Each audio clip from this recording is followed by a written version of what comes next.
ನಮಸ್ಕಾರ.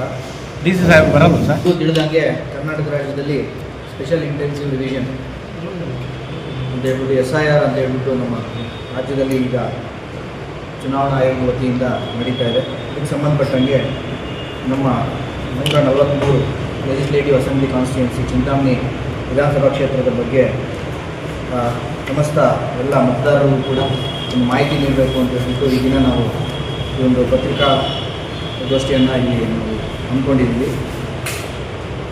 ಈ ಒಂದು ತಮ್ಮ ಮುಖಾಂತರ ನಾವು ಎಲ್ಲ ಮತದಾರರಿಗೂ SIR ಬಗ್ಗೆ ಗಾಬರಿಗೊಳ್ಳುವಂಥದ್ದು ಏನೂ ಇಲ್ಲ. SIRನ ಒಂದು ಧ್ಯೇಯ ಅಬ್ಜೆಕ್ಟಿವ್ ಏನಂತಂದರೆ ಯಾವುದೇ ಅರ್ಹ ಮತದಾರರ ಪಟ್ಟಿಯಿಂದ ಬಿಟ್ಟೋಗಬಾರ್ದು, ಅನರ್ಹ ಮತದಾರರು ಯಾರೂ ಕೂಡ ಮತದಾರರ ಪಟ್ಟಿಯಲ್ಲಿ ಸೇರಬಾರ್ದು ಎಂಬುದು ಇದರ ಉದ್ದೇಶ. ಸೊ ಅದಕ್ಕೋಸ್ಕರ ಈಗ 30ನೇ ತಾರೀಕಿಂದ ಎಲ್ಲ 16/6/2026 ಯಾರ್ಯಾರು ಎನ್ರೋಲ್ ಮಾಡಿದ್ದೀರಾ ಆ ಎಲ್ಲ ಮತದಾರರಿಗೂ ಕೂಡ ಎನ್ಯುಮರೇಷನ್ ಫಾರ್ಮ್ಸ್ನ ನಮ್ಮ BLOಗಳ ಮುಖಾಂತರ ನಾವು ತಲುಪಿಸ್ತೀವಿ.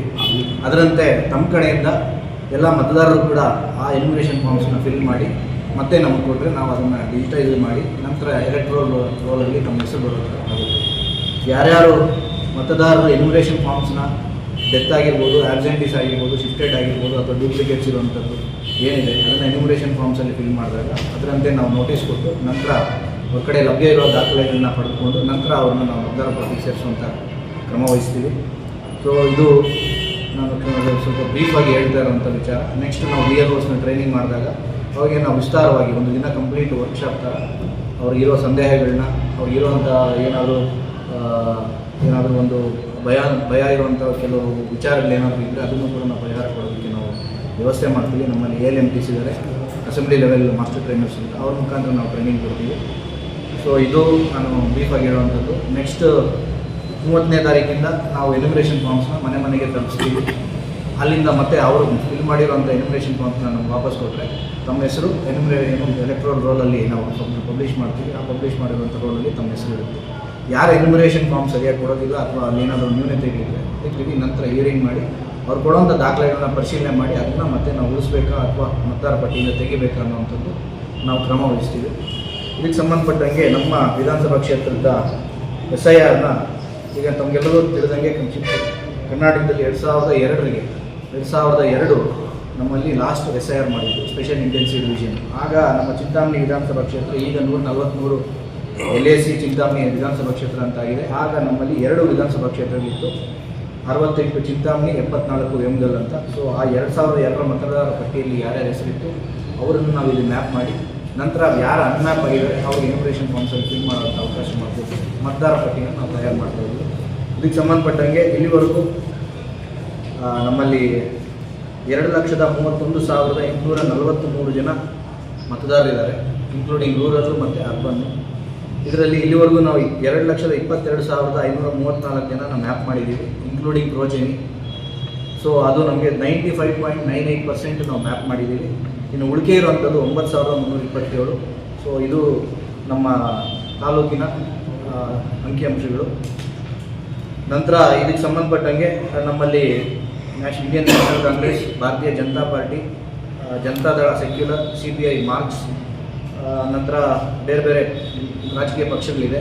ಈ ಪಕ್ಷಗಳ ಕಡೆಯಿಂದ ನಮಗೆ BLA1, BLA2 ಅಂತ ಒಂದು ಅಪಾಯಿಂಟ್ಮೆಂಟ್ ಆಗಬೇಕು. ಅದಕ್ಕೆ ಸಂಬಂಧಪಟ್ಟಂಗೆ ಕೂಡ ನಮಗೆಲ್ಲ ನಾವು ದಾಖಲಾತಿಗಳು ಪಡ್ಕೊಂಡಿದ್ದೀವಿ. ಅವ್ರಿಗೂ ಕೂಡ ಈ ಒಂದು ಪತ್ರಿಕಾಗೋಷ್ಠಿಗೆ ಮುಂಚೆ ಅವ್ರಿಗೆ ಕೂಡ ನಾವು ಒಂದು ಟ್ರೈನಿಂಗು ಕೊಟ್ಟು ಮಾತಾಡಿ ಅವ್ರ ಜೊತೆಗೆ ನಾವು ಸಭೆ ಕೂಡ ನಡೆಸಿದ್ದೀವಿ.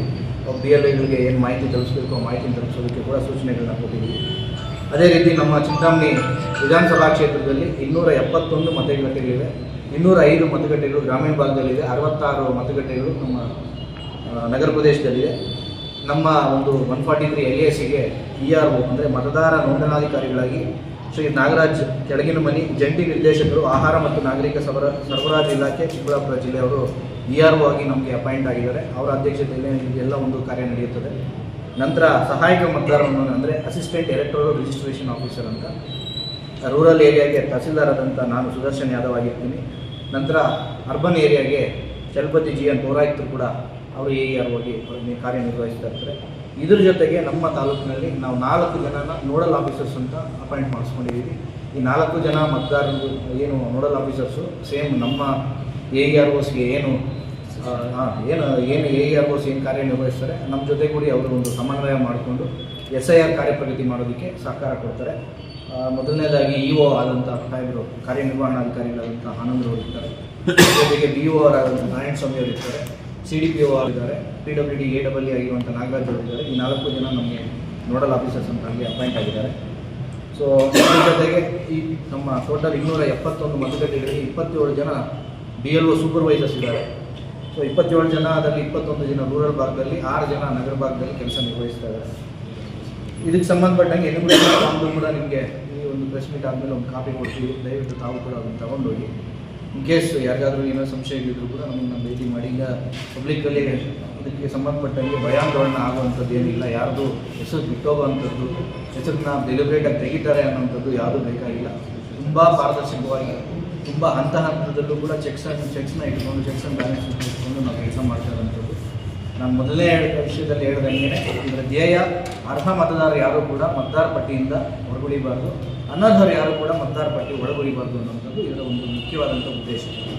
ಸೊ ಇಷ್ಟು ನಾನು ರೂರಲ್ ಭಾಗದಿಂದ ಹೇಳ್ತೀನಿ. ಈಗ ನಗರ ಭಾಗದಿಂದ ನಮ್ಮ ಚಲಪತಿ ಅವರು ಮಾತಾಡ್ತಾರೆ. ನಾನು ಎನ್ಯುಮರೇಷನ್ ಫಾರ್ಮ್ನ ಹೇಳ್ತಾ ಇದ್ದೀನಿ. ಎನ್ಯುಮರೇಷನ್ ಫಾರ್ಮಲ್ಲಿ 2002ರಲ್ಲಿ ಯಾರು ಇರ್ತಾರೆ ಅವರಿಗೆ ಫಸ್ಟ್ ಕಾಲಮ್ ಇದೆ, ಅದನ್ನು ಫಿಲ್ ಮಾಡಿದ್ರೆ ಸಾಕು. ಅವರು ಅದರಲ್ಲಿ ಪ್ರೀ ಪ್ರಿಂಟೆಡ್ ಆಗಿ ಅವ್ರ ಪಾರ್ಟ್ ನಂಬರ್, AC ನಂಬರ್ ಎಲ್ಲ ಬಂದ್ಬಿಡುತ್ತೆ. ಸೆಕೆಂಡ್ ಕಾಲಮಲ್ಲಿ ಯಾರು 2002ರಲ್ಲಿ ಇಲ್ಲಿ ಮತದಾರರಾಗಿರಲ್ಲ ಅವರಿಗೆ ಕಾಲಮ್ ಇದೆ. ಅಲ್ಲಿ ಅವರು ಈಗ 18 ವರ್ಷ 19 ವರ್ಷ ತುಂಬಿರುವಂಥವ್ರು ಅಲ್ಲಿ ಅವ್ರ ಹೆಸರು ಬರೆದು ಅವ್ರ ತಂದೆದು ಅವ್ರ ತಾಯಿದು ಯಾರು ಇಲ್ಲಿ ಮತದಾರರಾಗಿರ್ತಾರೆ ಅವ್ರದ್ದು ಒಂದು ರಿಲೇಷನ್ಶಿಪ್ನ ಸ್ಟೇಟಸ್ನ ಮೆನ್ಷನ್ ಮಾಡಿ AC ನಂಬರು ಅಥವಾ ಅದೇ ನಮ್ಮ ಕಾನ್ಸ್ಟಿಟ್ಯೂನ್ಸಿ ನಂಬರು, ಪಾರ್ಟ್ ನಂಬರು ಎಲ್ಲ ಮೆನ್ಷನ್ ಮಾಡೋದು. ಈಗ ಅದನ್ನು ನಾವು ಎನ್ಯುಮರೇಷನ್ ಫಾರ್ಮಲ್ಲಿ ಅಕ್ಸೆಪ್ಟ್ ಮಾಡ್ಕೊಂಡು ನೆಕ್ಸ್ಟ್ ಡ್ರಾಫ್ಟ್ ಒಳಗಡೆ ಪಬ್ಲಿಷ್ ಮಾಡ್ತೀವಿ. 27 ಜನ ಮಾತ್ರ ನಮ್ಮಲ್ಲಿ ಬಿಟ್ಟೋಗಿದ್ದಾರೆ. ನಾನು ಹೇಳ್ತಾ ಇರೋಂಥದ್ದು 2,31,000 ಜನಕ್ಕೆ 9,000 ಕಮ್ಮಿ ಆಗಿರುವಂಥದ್ದು. ಇದು ಆಲ್ಮೋಸ್ಟ್ ನಾವು 96%ವರೆಗೂ ನಾವು ಅಚೀವ್ ಮಾಡಿದ್ವಿ. 4% ಏನಾಗಿರುತ್ತೆ, ಕೆಲವು ಕಡೆ ಪರ್ಮನೆಂಟಾಗಿ ಸ್ಥಳಾಂತರ ಆಗಿರ್ತಾರೆ, ಕೆಲವು ಕಡೆ ಡೆತ್ ಆಗಿರ್ತಾರೆ, ಕೆಲವು ಕಡೆ ಡೂಪ್ಲಿಕೇಟ್ಸ್ ಬಂದಿರುವಂಥದ್ದು ಇರ್ತದೆ. ಈ ಎಲ್ಲ ಅಂಶಗಳನ್ನ ನಾವು ಪರಿಗಣನೆ ಮಾಡ್ಕೊತೀವಿ.